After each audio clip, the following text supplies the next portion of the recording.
Hello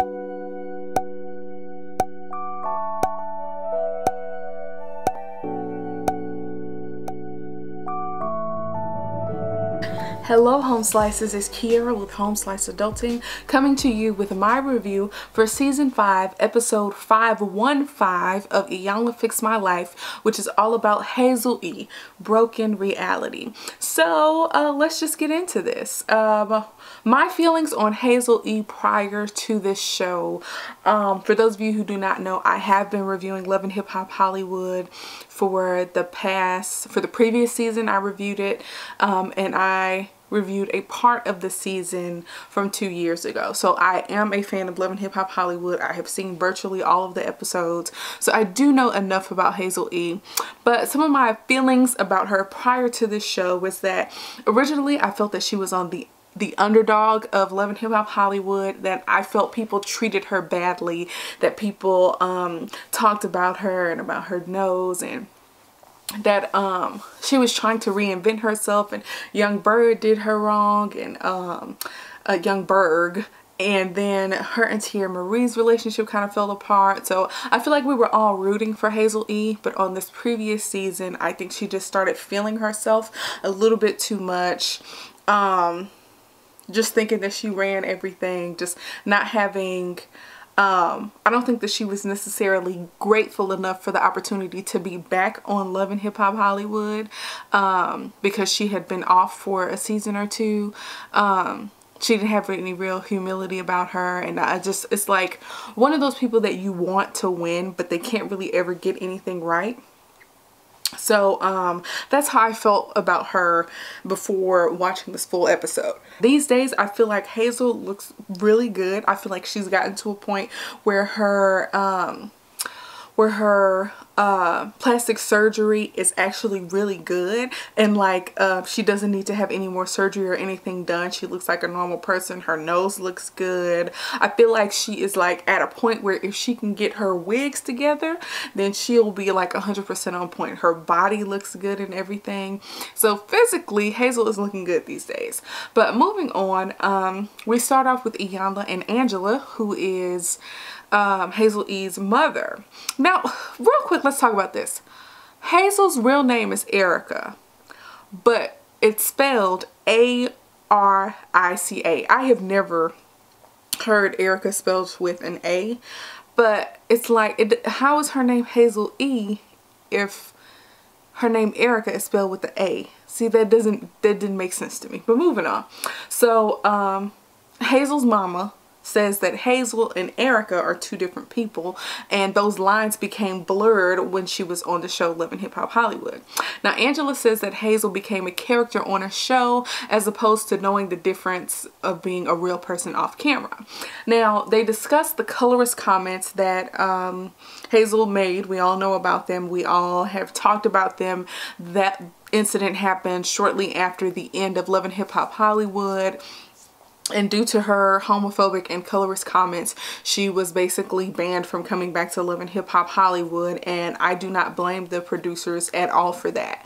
But moving on, Iyanla says that some of Hazel-E's bad behavior is going to fall into Mama Angela's lap, and that's the conversation that she has with all of the parents, because you know your children are a reflection of all the things that you have taught them and passed down to them. So we all know that from watching Iyanla. Now moving on, apparently Mama Angela got pregnant at 17 by a guy she was in high school with. He was a very popular dude, and Angela's father essentially made them get married. Shotgun wedding, we all know how that goes. And somewhere along the way, either when Mama Angela was pregnant with Hazel or shortly after Hazel was born, he ended up dying in a motorcycle accident. And he had a very live fast, die young mentality, and he in fact did die young. So Hazel has this issue of having daddy issues. So that's one thing that we know about her at this point. They talk about the lyrics to some of Hazel-E's songs, and you know, her mother says that they're degrading, and she claims that, you know, she didn't get those lyrics from her mama. But moving on, we see Iyanla and Hazel. Hazel is 37 years old. Hazel is happy to be there, and I had to consider whether or not Hazel was there for the right reasons. Did she do this to try to clear her name from the whole situation about those colorist comments that she made? Did she want publicity to show the 11 hip-hop Hollywood producers that there is some interest in people wanting to see what's going on in her life? We really don't know. But from what I saw from this, I do think that Hazel was really trying to do the work. Now, she admits that she did a classless and tasteless thing. And, you know, admitting that you're at fault is half the battle. Now, she admits that she is a diva, but she doesn't think that she behaved badly to get what she wants. So she still does have some denial going on. So, they talk about the way she grew up, and she says that she grew up silenced. And so what she means by that was that her mother was in an abusive relationship where the guy who was beating her mother was also beating her. And from watching her mother, she saw that you can just put makeup over this and lipstick over the busted lip, and nobody has to know that you're going through such tumultuous times at home. And so you keep silent things that are really impacting your life. And she also says that her mother would discipline her as well. The way Hazel told it is that she disciplined her too hard and like beat her. There's always a fine line between beating your child and domestically abusing your child versus disciplining them. So they didn't really get into that. But moving on, they talk about how Hazel was sexually violated as a child. She said she was about 5 years old, and essentially her mother told her not to talk about it, and that they have this investment in their appearance, an investment in making things seem that they are better than they are, and upkeeping an image. And that's a big problem that a lot of families have. I feel as if Black families in particular, and I guess it could be all families, I'm not really sure, but I know from my experience that Black families have a hard time dealing with the sexual assault of children, particularly if they have been assaulted by someone who is in the family or who is trusted by the family. There's not enough that is being done about that. You know, you get sexually assaulted by somebody who's in your family, and then during Thanksgiving you have to sit at the table with them, and it doesn't make sense. And it's like nobody wants to call the police and get the police involved in what's a family matter, and it's terrible. It's terrible for everybody involved, and it keeps up this rape culture that, you know, we don't speak about rape. We just let it happen and put it out of our minds. But nobody puts it out of their mind. When somebody is sexually assaulted, and impacts their life for the rest of their life if it is not healed properly. And Hazel-E is just a big example of that. They bleeped something out, and to me it came off as if what they bleeped out was that Hazel was sexually assaulted by a babysitter. Maybe she said baby sister? I don't know. It came off a little bit like that. But we found out later from Iyanla saying something that I guess somebody who was older, who was supposed to be looking after Hazel, made her do sexual things to another child. So that, you know, is still a sexual violation. And we find out later that the people who were involved were dark-skinned, and some of the negative feelings that she has towards those people have carried over into her adult life. So next we're in the legacy room, and there's pictures of all these different Black women who have laid the foundation for Black women and for Hazel to do the things that she is doing today.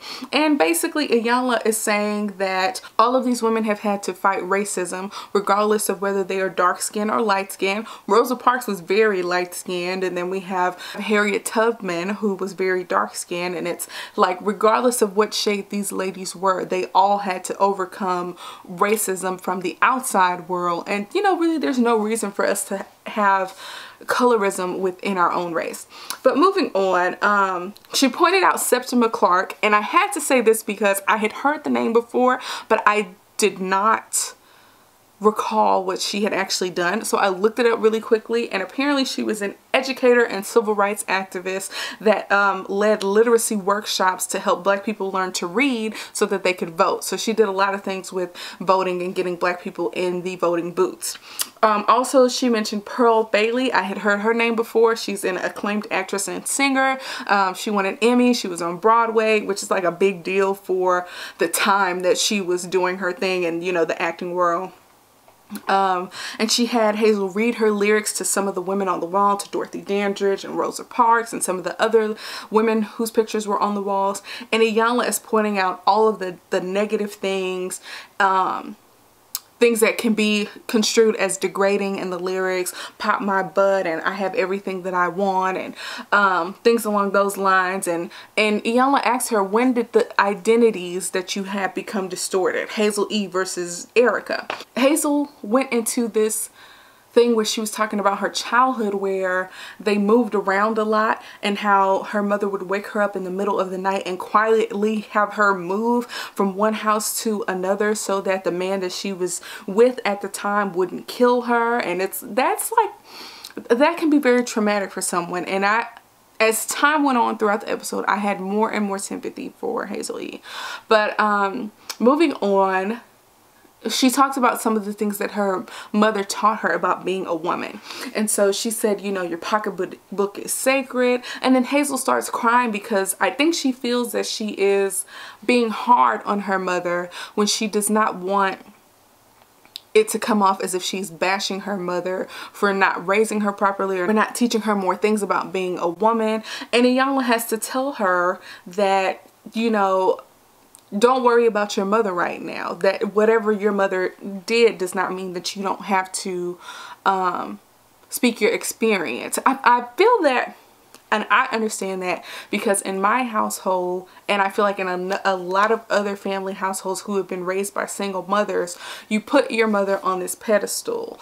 And even though you have issues with the way that maybe you were raised, with the way certain things were handled in your life, with the way that you all interact with your mother, you still have this reverence for your mother where, you know, she's, you know, the queen of the household, and she's a great person, and she helped raise me, and she did it by herself. But that doesn't mean that she is perfect, and that does not mean that whatever you experience being a child in that household does not count. And so sometimes we feel like speaking our experiences means talking bad or talking down about our mothers, and Iyanla kind of had to make that distinction. But anyways, Iyanla says that the women that are up here on the wall worked from the inside out, and Hazel is working from the outside in, and she really needs to correct that. So moving on, we have Iyanla, Angela, and Hazel.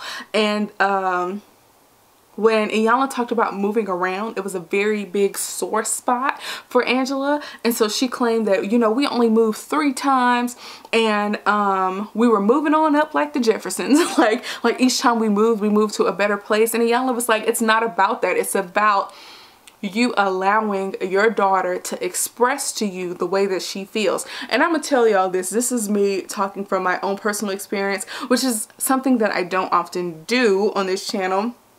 But I love my mother. She was very strict when I was coming up. I'm the oldest. You know, parents become more lax with the younger kids. Y'all know what I'm talking about. But whenever I would express something to my mother that I didn't like, or something along those lines, she was very like, this is my house, and these are my rules, and if you don't like it, and that type of situation. And that's the way that she knew how to be. That's the way that she was raised. She was raised by her great-grandparents and grandparents along those lines, so they were very old school, and she was doing what she knew how to do, which is establish her dominance and her authority in the house.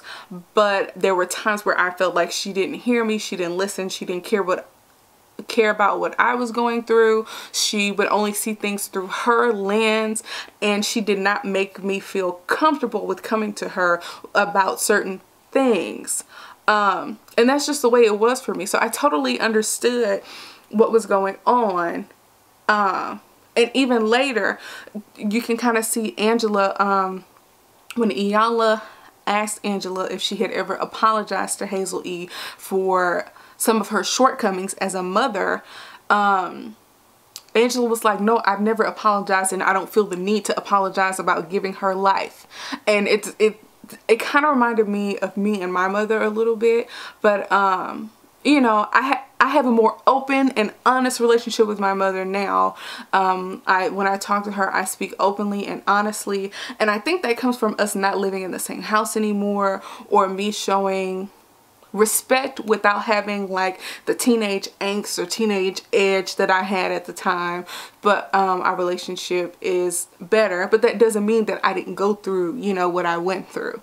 And so, you know, they just have to get to the point where Hazel can speak her experience without Mama Angela feeling like she needs to be defensive, or that, you know, Hazel is disrespecting her or being ungrateful or whatever. I know y'all know what I'm talking about, okay? But moving on, they talk about the sexual violation, and this is when Hazel expresses that, you know, the people who were involved in that were dark-skinned. And now Iyanla kind of sees what that is. Angela says she doesn't recall Hazel saying anything, but then she says, oh, well, I handled it at the time. And it's like, if you don't recall it, then how do you know that you handled it properly at the time? Something about that just really didn't make sense. Typically, if somebody is young and they are sexually assaulted, sometimes they don't remember because they push those negative feelings out of their mind. But if your child comes to you and tells you that they've been sexually assaulted at 5 years old, that would mean that Mama Angela was 22 at the time. So she should remember that. And it's something about that is not right. Whoever that was that sexually violated Hazel was probably a family member. And I think that makes it a little bit more difficult and a more sticky situation. But anyways, Angela admits that she didn't know how to handle the situation, and Hazel is a manifestation of Angela's failures, is what Iyanla is saying. So moving on, we have Iyanla and Angela again, because Iyanla is reading in Angela's body language that she shuts down, which closes the lines of communication for Hazel. And so she's trying to figure out how to resolve that. And again, you know, Iyanla asks her about apologizing about, you know, some of the things that she has done that have impacted Hazel negatively. And so Iyanla says that when Hazel comes into this conversation, Angela, you can't talk, just listen. And so Hazel arrives, and Hazel says she had a rough night because she felt like she revealed a family secret, and that she felt, you know, embarrassed and ashamed about it, and felt like she was exposing a part of the family that you're not supposed to talk about. And that's one of the issues, again, going back to families protecting rapists as opposed to protecting the person who has been raped.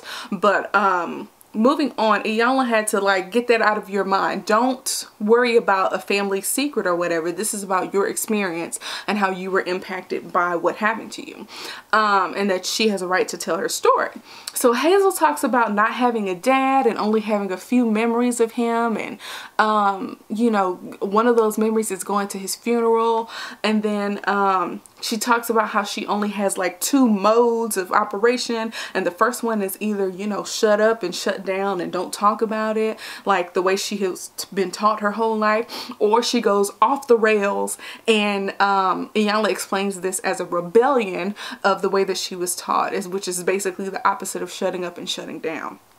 Is exploding. And so Iyanla brings it back to her childhood rape and basically says those things that have happened to you, or the things that manifest themselves now, as far as you making those comments and acting out on social media and in your life and in your music, are a function of the things that happened to you in your childhood.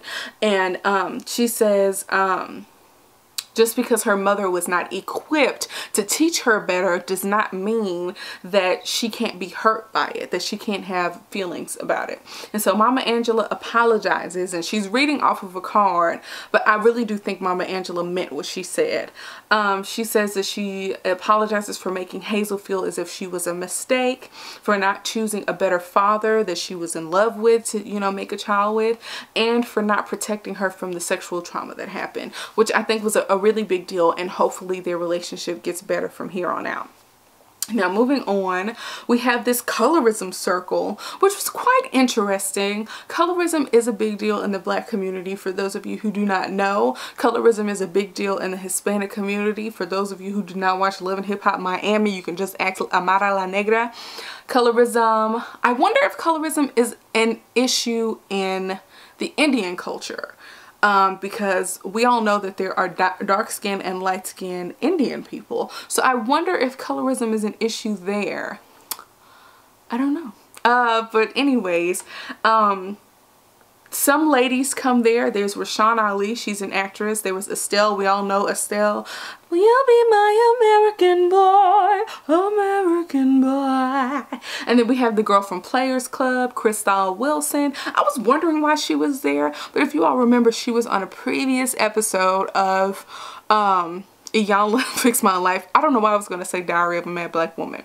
She was on a previous episode of Iyanla Fix My Life, and it was a series that they did on the angry black woman, or the myth of the angry black woman. But she was there. And then, you know, Hazel and her mama were there. And then there was Raven Goodwin, who's an actress. I only remember her from a few things, but she is an actress. And so Rashawn Ali talked about her experience being dark-skinned, how she felt that she was inferior, and how none of the boys wanted to talk to her. Estelle was kind of there for just reassurance.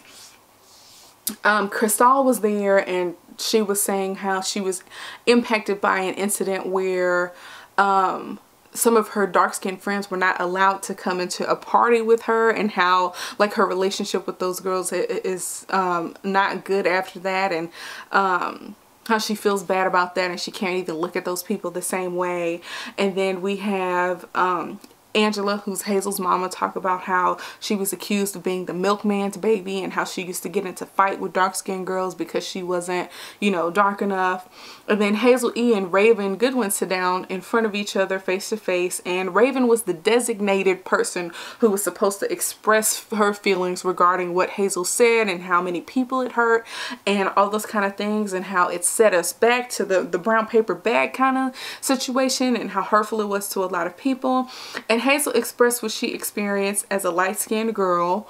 I'm assuming from what was said during this colorism circle that they all knew that she was sexually assaulted by a dark-skinned person or dark-skinned people.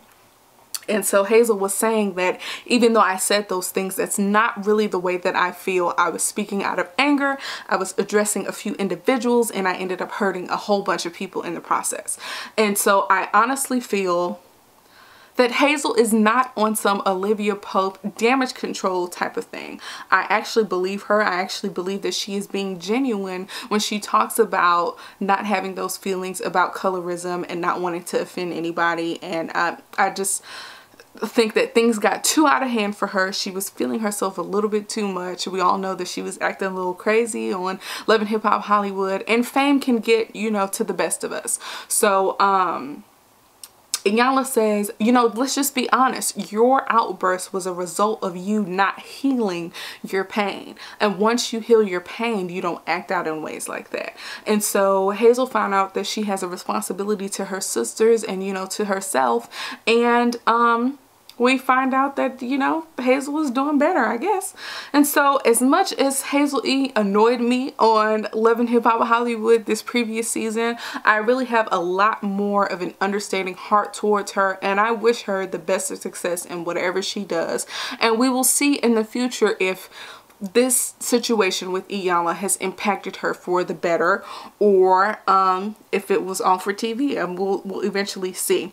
But next time on Iyanla Fix My Life, there are a couple women that Iyanla is helping them, and they claim that they're addicted to the struggle. Apparently they have some questionable professions. I'm gonna assume they're prostitutes, not really sure, but whatever, that'll be for next time. Thank you guys for watching. Tell me what you think about the whole situation with Hazel-E, and if you feel that she was being genuine, and your thoughts on if this is going to be a big deal for her or not.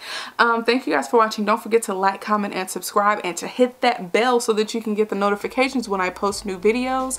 I am about to do a review for Real Housewives of Atlanta Season 10 Reunion Part 2, so don't forget to check that out as well. Peace out, home slices.